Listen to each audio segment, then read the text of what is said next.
had no fear, there's nothing heroic about what you do if you're a daredevil. You know, if you're heroism is what you do when you're afraid. Mm-hmm. That's true. That... This is November 14th, 1984. My name is Joe Todd, and this is an interview with Mr. Pendleton Woods in his office in Enterprise Square on Oklahoma Christian College campus in Edmond, Oklahoma. We're actually Oklahoma City. That's right. Almost Edmond. Oh, it is Oklahoma City? Yes. Oh, I thought it was in Edmond. Okay. Mr. Woods, where were you born? I was born in Fort Smith, Arkansas in 1923. And when's your birthday? In December the 18th, 1923, 1 week before Christmas. Who was your father? My father was John Powell Woods, who was born in northeast Arkansas, in Melbourne, Arkansas. And my mother was Mabel Fairfax Hahn, who was born in Waldron, Arkansas. How do you spell Hahn? H-O-N. H-O-N.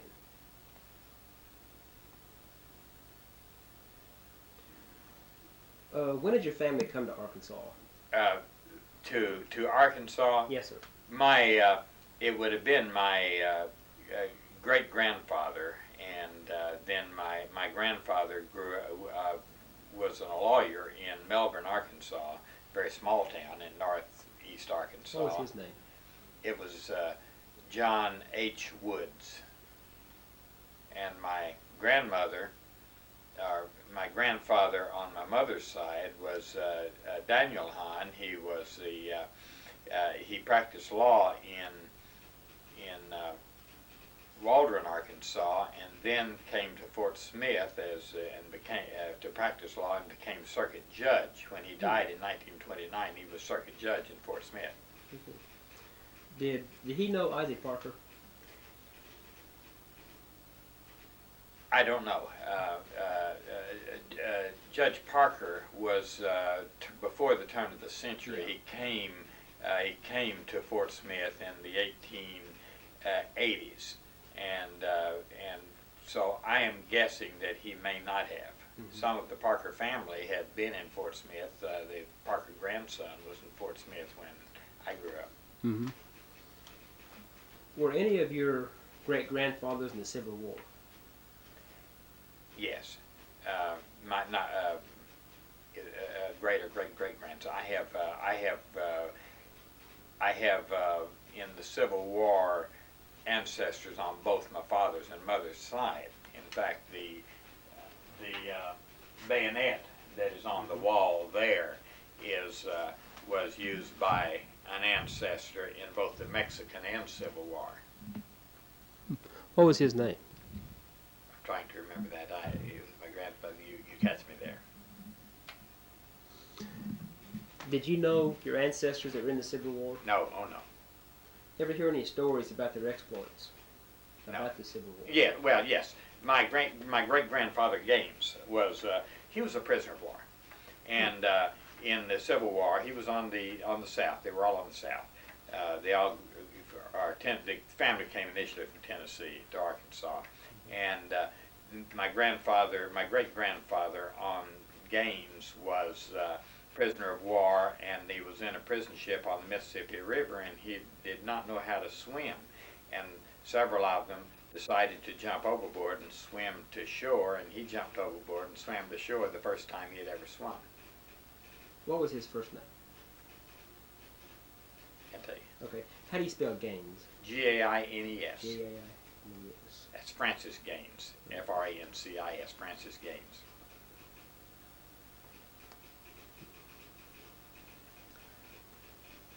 Okay. What kind of work did your father do? My father's a lawyer. Lawyer. And both grandfathers. Mm-hmm. Could you describe Fort Smith from a child's point of view? The way the town looked when you were a child. Yes. As I remember Fort Smith, the main building in Fort Smith was when I first grew up was the Goldman Hotel, and it probably was 11 stories high, about 11 stories high, and it was on the head of Garrison Avenue. Of course, Fort Smith at that time, Garrison Avenue was the second widest street in in the United States, second only to Canal Street. It had been it was called Garrison Avenue because the old garrison of Fort Smith was at the foot of Garrison Avenue, very near the river, and the old fort was on what would have been maybe about 2nd Street and south of Garrison Avenue, and this was the area where the troops would do their marching and parade. Now, when and you so say forth. Old Fort, are you talking about the new Fort Smith or the original Fort Smith? Well, I'm talking about of course, the original Fort Smith you're talking about the 1817 Yeah, right, Fort Smith. right. No, I'm not talking about that. Okay. I'm talking about the fort that lasted. That Okay. 1817 fort Right. didn't last. Okay. But the other fort was on the south side of Garrison Avenue, and the one remaining building that is still exactly as it was the old commissary building, which was located as you cross the river into Fort Smith from Oklahoma. Look to the south. Just as you get to the edge of the river, you see the old rock building, which was the commissary building of the old fort, and it's the only one in its original form. Now, the one that has been preserved by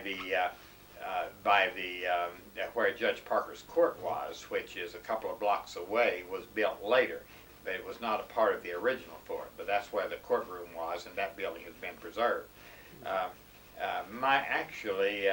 My grandmother and her sister and about 5 other women were responsible for that old commissary building not being torn down.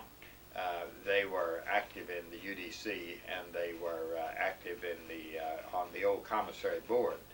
And that was opened, it's operated now by the National Park Services, but it was opened as a museum in the 1930s. It was a rather amateurish museum put together by a group of women who were trying to preserve and save the history of that period.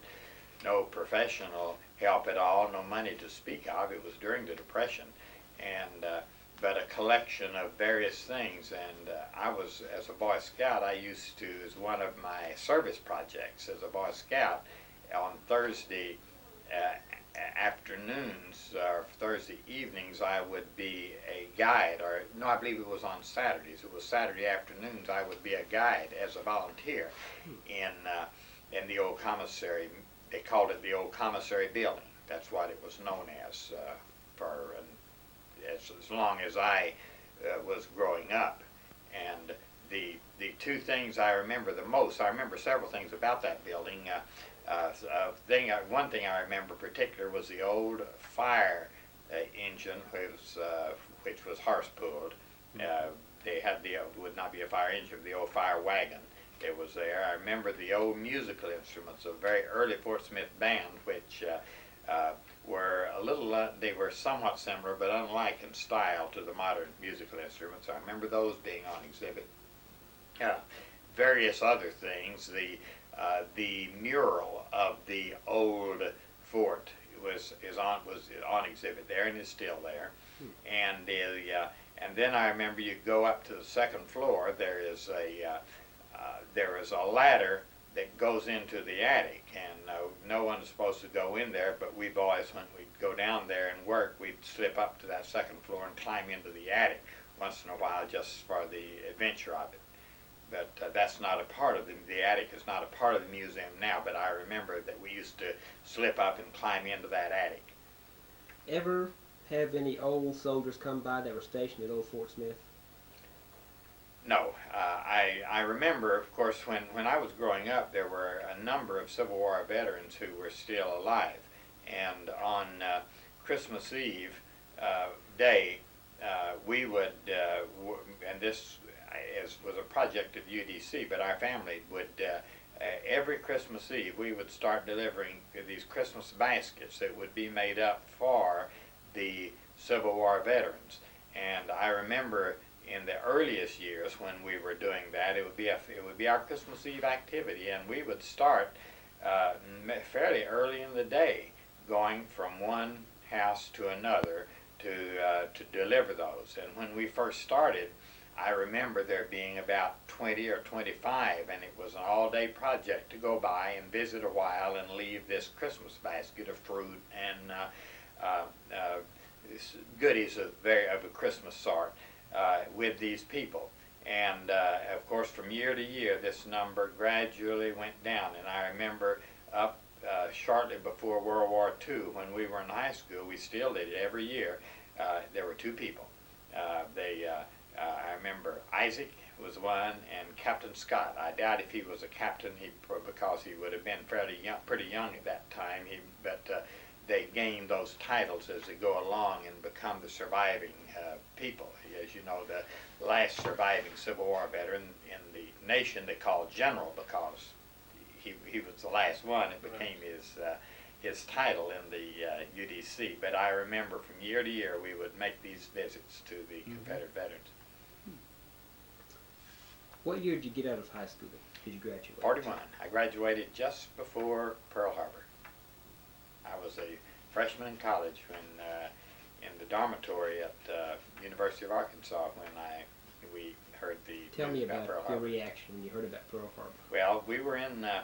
It was Sunday afternoon in the dormitory, and someone hollered that about the news, and we all rushed to the radio and listened to it and heard it on the radio in the dormitory, and of course it naturally affected all of our lives over a period of time. Some of us were some were in the ROTC. I was a freshman then, and I went into they asked us to rather than enlist in the enlisted reserve corps and be called out when they were ready to call us. So I enlisted in 1942 in the enlisted reserve corps and was called out with a group of about 100 from the University of Arkansas in May of 1943. And what unit did you go into? Well, we went to Camp Maxey to what was called the ASRFC, Army Service Forces AFRTC Training Center, and we took basic training there. We were to go to a program called the ASTP, Army Specialized Training Corps, and this was at Huntsville, Texas, and we were studying an engineering study. It was supposed to be an officer training thing, but in the spring of 1944, there was a tremendous need, and they closed for people at that time, and they closed nearly all of the ASTP programs, and we all went back to Infantry Basic. I went back to Camp Maxey, Yeah. same place. Let me back up. Yes. Now, Camp Maxey is Paris, Texas? Camp Maxey is at Paris, Texas. That's okay. right. Give us a description of Camp Maxey. Well, I can't give a great description of it. It was typical of the Army post at that time. We were in barracks, in wooden barracks, and the thing we were on two-story barracks, typical of the barracks of most of the camps. Yeah. Camps were basically designed to like those camps that were thrown up very fast for World War II. Yeah, Had is basically that the what same Camp design. Maxey was built for World War II? I'm sure it was. Yeah. I'm not positive, but I do know that if it was not built, it was enlarged for World War II, and I think it was built for World War II.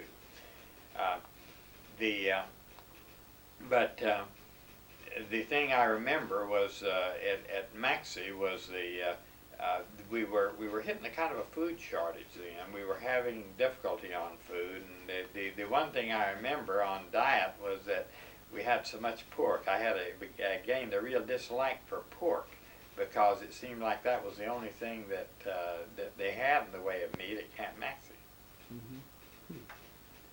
And you say you took basic there? I took basic training at Is that Maxey. infantry basic? Infantry basic. I took the infantry basic twice because we went back after ASTP, and they put us into the 99th Division, and the 99th had been many people had been moved out of the 99th, and they had left in about half the division, filled it up with ASTP people. and we retook basic with them and went overseas with 99th Division. This may be a difficult question, but could you give us your average day in basic training? What was your day like? Well, we got up very early in the morning. I don't remember. It was probably around 5:30, and we got up to a bugle, but it was as I recall, it was a recorded bugle that was played through the battalion headquarters or through one of the headquarters areas. We fell out. And the thing I remember about that is I'm always slow in doing things, and I always had a hard time getting dressed fast enough from the time I heard that bugle to get down and fall out. So I found that because of the time element, because I couldn't get down there and get dressed fast enough, I would go to sleep in my clothes, my older clothes. I'd run down and fall out, be able to fall out, and then get back and then change. Did you still have the old wrap puttees at that time? We had not wrapped. We had the leg. See, the wrapped leggings went out before any of World War II, but we had the leggings, which they were longer than the World War I leggings. They went up almost to the knee. And we had the legging and the brown shoe, and we had I had leggings until I didn't get the combat boot until I got overseas. The combat boot came out in the latter part of the war. Yeah, that's the buckle top. Well, yes, the buckle top. Okay. The buckle top combat boot came out at the 1944 was when toward the end of 44 before I got a combat boot. Okay, you fell out. First formation. Well, we had we had the first formation. We came back in, and we had and we'd get ready for breakfast, and breakfast would be fairly shortly after that. It was in much of the year it was still dark. We had, of course, we had the training for after we'd fall out for chow, and then we fell out for our training period, and it was, I guess, typical of the training periods of any group. It included physical fitness, included the obstacle course that we would run. With the bayonet course was one that we would always use, and we'd carry the we'd take physical workout usually in the sometimes in the morning, sometimes in the evening, but we'd always have a PT workout, and sometimes a run, and then out into the field most of the time. And if we were not too far out, we'd be in for lunch. If we were out, we'd have the various rations that we'd have. Even the C rations and the K rations didn't come out until the middle of the war. And how long were you out in the field all day long? Well, that of course would vary because because there were some classrooms that would be held in the field and some that might be held in a classroom building. It would really vary. And then of course when we get into maneuvers, we might be out and tented out for 2 or 3 days or more, or a number of days. How long did your day last? 5:30 usually, unless we're having a maneuver of some sort. Sometimes we would have evening problems. We would have evening activities that would keep us in the evening. Good. Tell us about shipping overseas. Well, I remember when we first, they always keep move. They never tell you anything about moving, but you can pretty well judge it by what you're doing, what's happening in the training. I remember that we began to make boxes, and that was pretty much an indication when we kind of cut out on training, and they had us all start bringing in lumber, and we were making boxes. That was pretty much an indication that we were going to go overseas.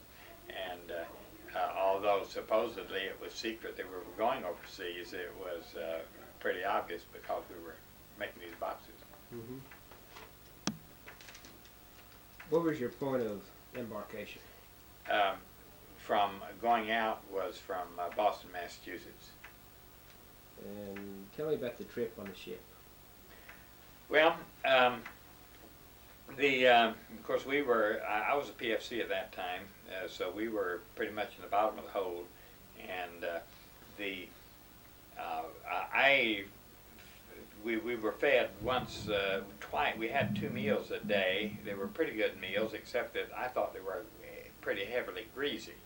I was expecting to get seasick because in high school I used to get car sick, but I never did get seasick on the trip, although I expected to. I volunteered for KP all the way across, frankly, because it got me out of that hold, and I could eat whenever I wanted to eat. And so I served KP all the way across, and enjoyed doing it because it got me away from just being down the bottom of that ship. What ship were you on? I don't remember the name of that ship. How many men were on the ship? I have no idea. It may have been a regiment, but I don't know. Okay, was it pretty good size? It's a fairly large ship. Yeah. Okay. Of course, I've heard the stories of using the passenger liners. They were. No, we were not on that. Okay. Okay, and tell us about arriving in Europe. Well, we went first to England, and we didn't know where we were going when we left. They don't tell us when we depart, and so we went first to England, went to Bridport, and I had a pretty good deal there. The captain, or the lieutenant who was our company executive officer, had asked me to help him pull some of his stuff off the ship, and then they asked, on that 2-week period, they asked for some orderlies for the officers, and so he requested me simply because it helped him get that stuff off, and that was a pretty good deal because we were living in a castle in Bridport. We were in the servants' quarters. There was one for each company in the battalion, and the battalion officers were in this beautiful castle. It had beautiful walnut finish and large mirrors and ballroom and all sorts of things. And I did not know or learn the history of that because it was simply not available. The military had taken over, and I didn't know at all the history of the building, but it obviously had belonged to someone who was quite wealthy. And I was so that was really a good deal but it didn't last too long because we were only there about 2 weeks. We were getting weapons and ammunition and that sort of stuff, and then we went from there over to overseas. But I did enjoy those 2 weeks that I was in England. Did you come in contact with any U-boats on the way over? No. Okay. And then from England, where did you go? We went to France. We went to Le Havre, and we went on LSTs and across into there. Now this was after the invasion, and so my first sight of the war was when we landed in Le Havre, and I guess there is not anything so shocking as the first time you see it for real. You read about it and you see pictures of it, and you see it on motion pictures. We didn't have television then, but of the buildings that are leveled and that sort of thing. But until you see it for real, there's something distant about it. But once you walk into it and see it for real, it's a real shocker. And it's the first time it's a real shocker because since then I had seen a number of places that way. Seoul was certainly flat, but it was a tremendous shocker to see Le Havre and see what had happened to it and how it was really leveled. And that's when you realize more than ever before that this is really for real and this all exists. What was the date? It was about the 1st of late October. Okay. 44. Okay. And from Le Havre? Well, Le Havre, we went across in trucks from into the Belgium area. we were in Belgium, close to Germany, but and we replaced the 2nd Division on the line there, and so we took over positions that they had had. And this was in the Ardennes Forest.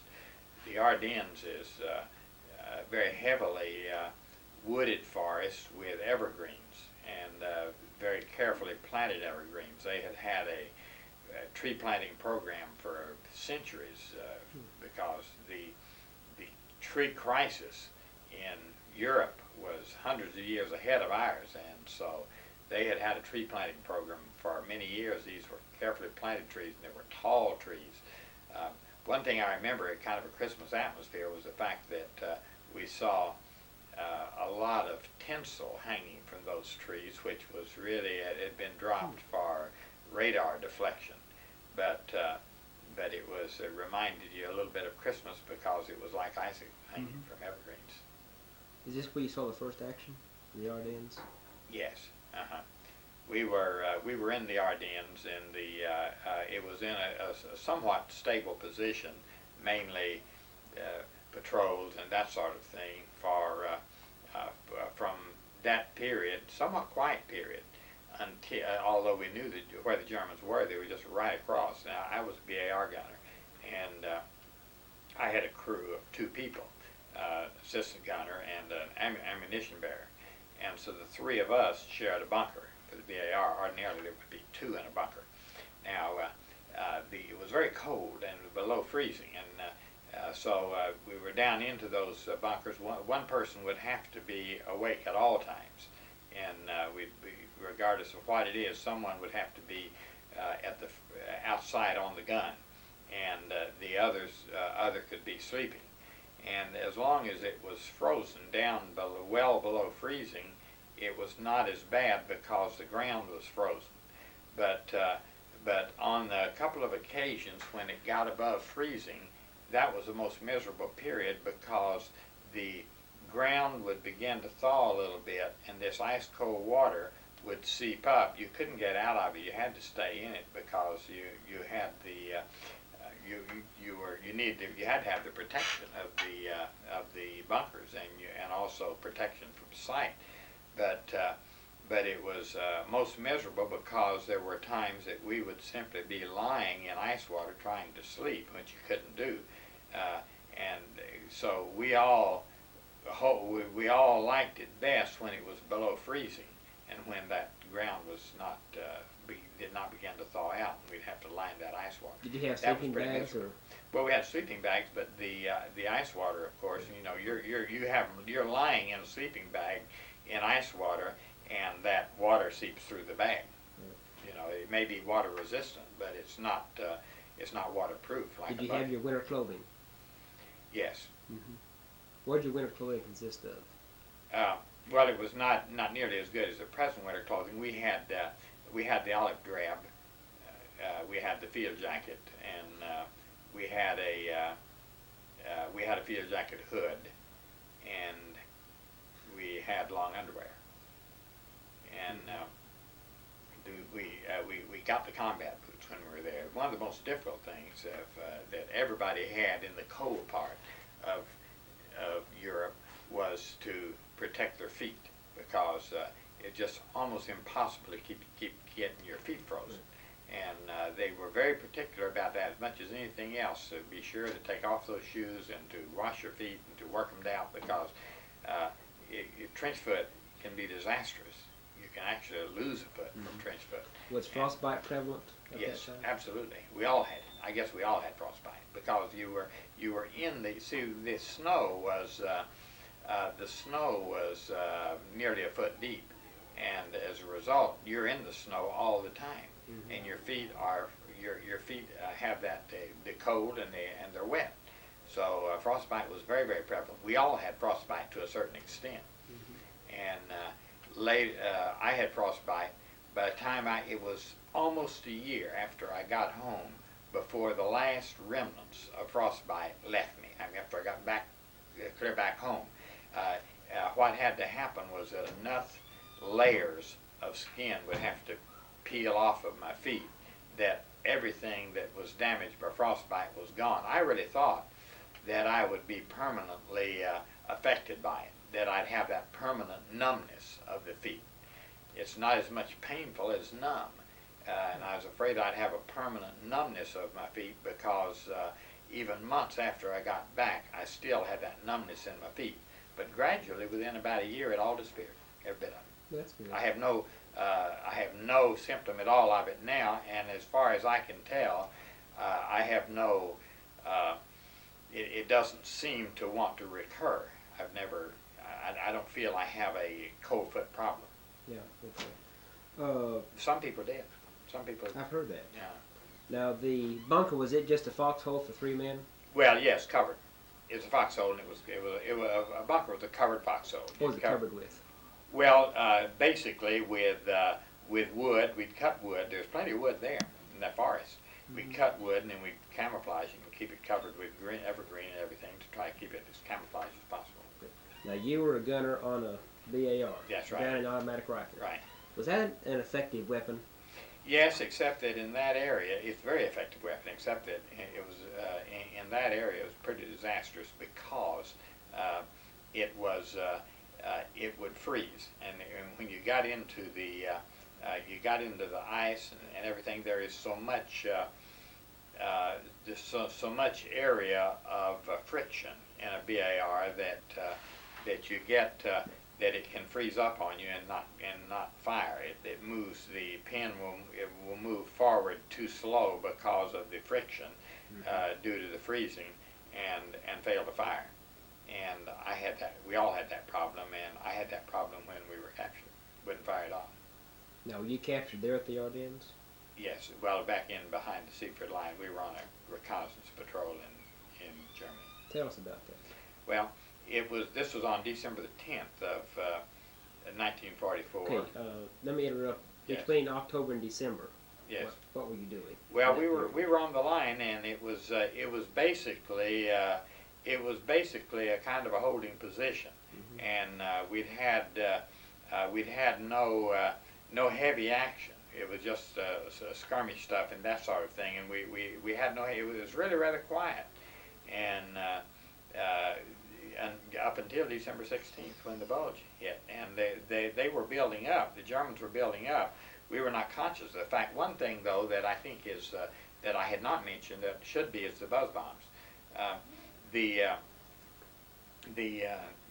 German rockets, which we call buzz bombs, would go off. We could almost time them every 15 minutes. You'd have another buzz bomb go off over us, and they would be firing basically to our rear. We'd hear them come over, and some hit our area, but not very many. Most of the buzz bombs were fired into areas behind us.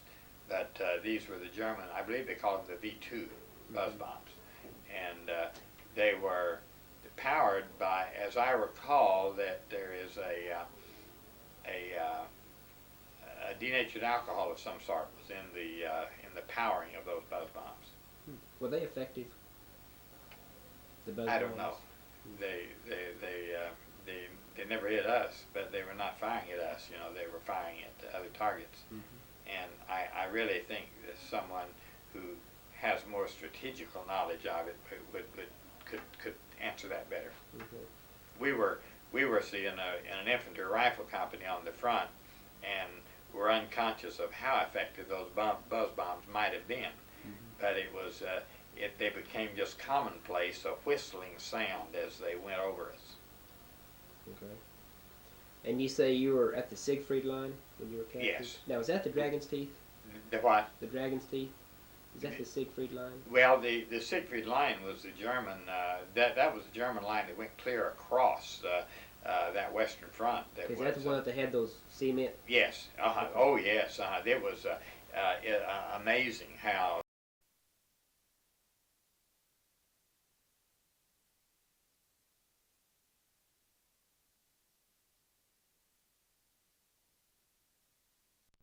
in Korea was typeset by Koreans who could not read English. All they did was to follow the typesetting that we had. They could not read a word of it, and printed our paper in Pusan. Al Koff who had been with the Oklahoman before he went with us, was the director, or was the editor. He was a sergeant. And he was the editor of our division, 45th Division News in Japan and Korea. And Al is now the vice president and New York bureau chief of United Press International.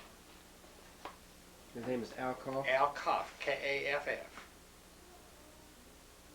And he's with UPI? He is the New York, he is the vice president and New York bureau chief for New York director for in charge of the New York office for UPI. So he's a major executive with UPI. He was a good newspaper man. He was an excellent newspaper man. George Tapscott was with us until we went overseas, and he had and they never knew exactly what it was. He had some sort of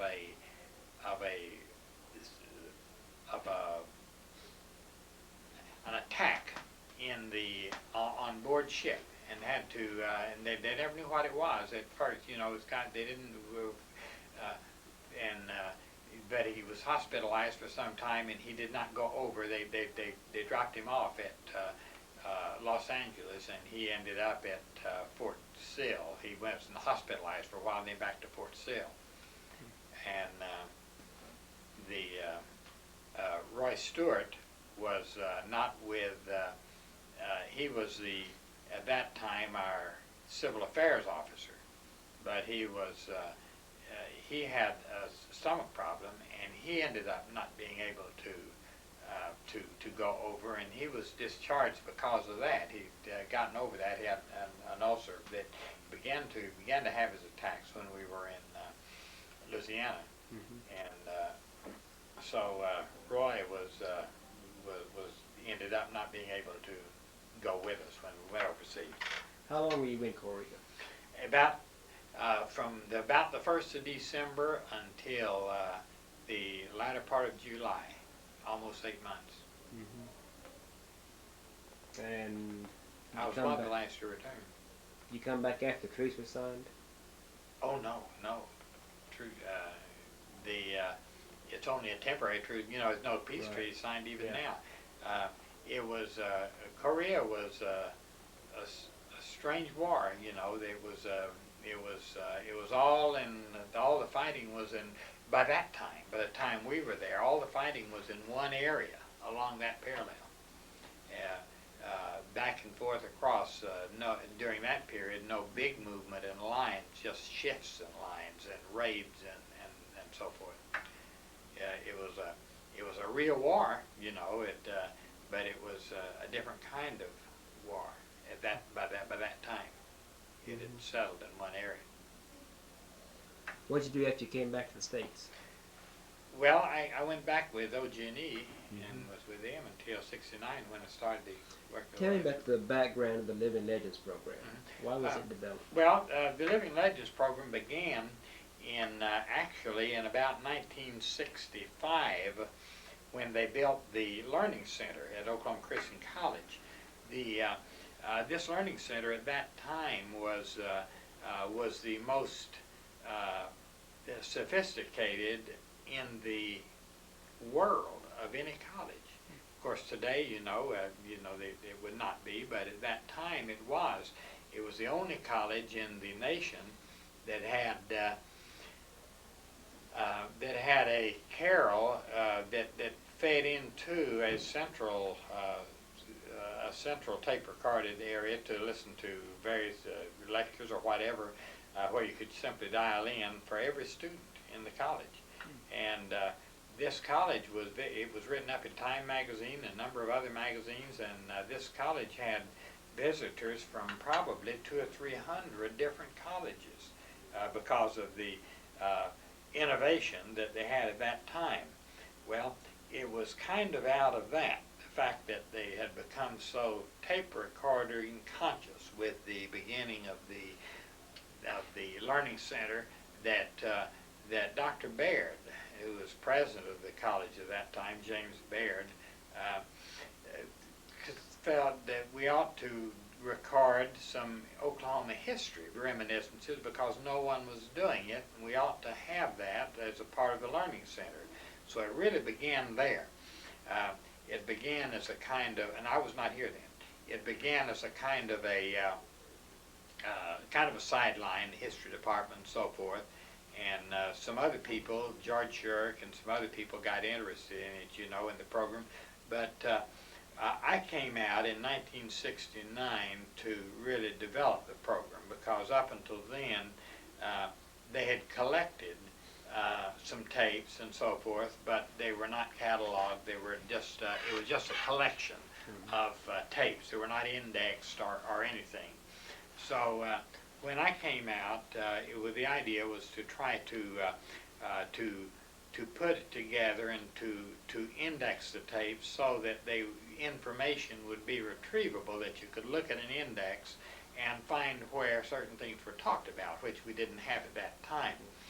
So we did that, and then also we began to develop a little bit of audio-visual things out of it too.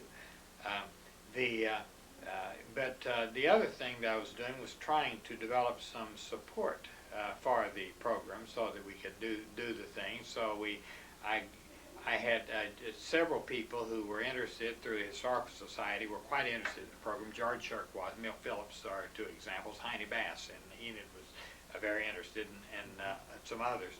And so we did a little politicking. We got some of the legislators interested. Al Terrell, particular Senator Al Terrell, Rex Privet, and George Nye was Lieutenant Governor, and so forth. So we decided we would try to develop it into a state program of some sort.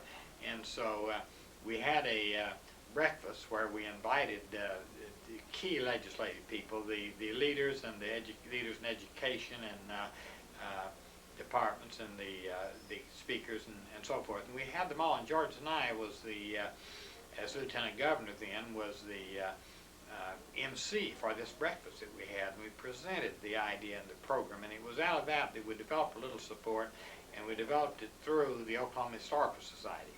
So it was through that our affiliation began with the Oklahoma Historical Society. The program was, I'd say, the fixtures and all were out here, you know, and the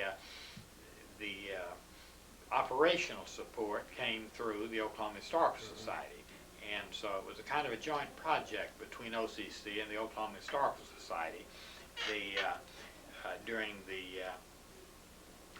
a number of years, we worked with Dr. Roy Easterling, who was very, very strong on the project, was very helpful and supportive on it, you know, and the same with Jack Wettengill. And of course, we ran into the Glenn Jordan fiasco, which I think did damage to many things. Glenn Jordan, in effect, killed it. You know, as he killed a lot of other things. And when Glenn killed it, we were beginning to develop Enterprise Square here, so I began to put my efforts all into Enterprise Square. And then when they finally made the change and got Earl in as the executive director, then at that point I was involved in Enterprise Square, and we felt that probably the best thing to do with this, I couldn't do both, they're too heavy, and our best thing to do was to turn all of this over to the Oklahoma Historical Society and have the Historical Society just take it over and continue it, because they had gotten the necessary support to be able to pick it up and keep it going again. So that's kind of where it developed. Well, good. Well, anything else? Oh, I guess I've told you everything I know. Well, Penn, I want to thank you. I might say this. I continued in this the National Guard and retired in December of last year with a total of 41 years of service. and when I retired, I was the senior member in service of anybody in the Army National Guard. I had a longer term of total active and reserve service. And I was very What rank did you appreciative retire? as a colonel. Colonel? That's what they gave me when I retired. And they put one up in the they have one of those in the dining room, a larger one, which I was very appreciative of. More than I deserved, but still I was very appreciative of it. I have a strong love for the Oklahoma National Guard, and it's always been good to me, and I really have recommend it. I think it can be very valuable. To me it has meant a lot, not just in military itself, but I look back at many of the good things that have happened in my life in a non-military way that emanate directly from contacts with the National Guard. Examples would be Roy Stewart. My association with him gave me the opportunity to participate with him in developing Barn Grown, the Oklahoma City history, and then following that, we did a biography of C.R. Anthony together.